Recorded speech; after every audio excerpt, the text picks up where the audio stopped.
Մենք նորից եկանք Լուսիկ Ագուլեցու թանգարան, այս անգամ Գյումրիի տարազով նկարվելու համար։ Սկզբից ամաչում էի, բայց հետո հավեսի ընկա։ Համ էլ Սերգեյը այնպիսի մթնոլորտ էր ապահովել, որ չզգացի ոնց լարվածությունը իմ մեջից դուրս եկավ։ Նայեք ինչպես են ստացվել առաջին նկարները։ Ճիշտն ասած, փոքրուց չեմ սիրել գլխարկներ դնել, բայց նկարահանման ժամանակ Սերգեյը ինձ համոզեց ու ճիշտ էլ արեց։ Տեսեք ինչպես է ստացվել։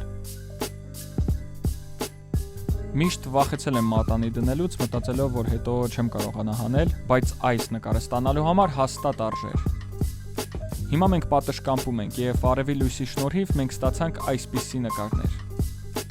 Ասենք շնորհակալություն Սերգեյին իր ստեղծած ծրագրի համար, որի շնորհիվ մենք կարողանում ենք նորովի ներկայացնել մեր հզոր մշակույթը։ Լայքը չմոռանաք, եթե ձեզ դուր եկավ, կոմենտներում գրեք, թե որտեղից են ձեր արմատները, իմոնք Վանից են, եւ գրանցվեք մեր էջին, եթե դեռ գրանցված չեք։ Շնորհակալություն։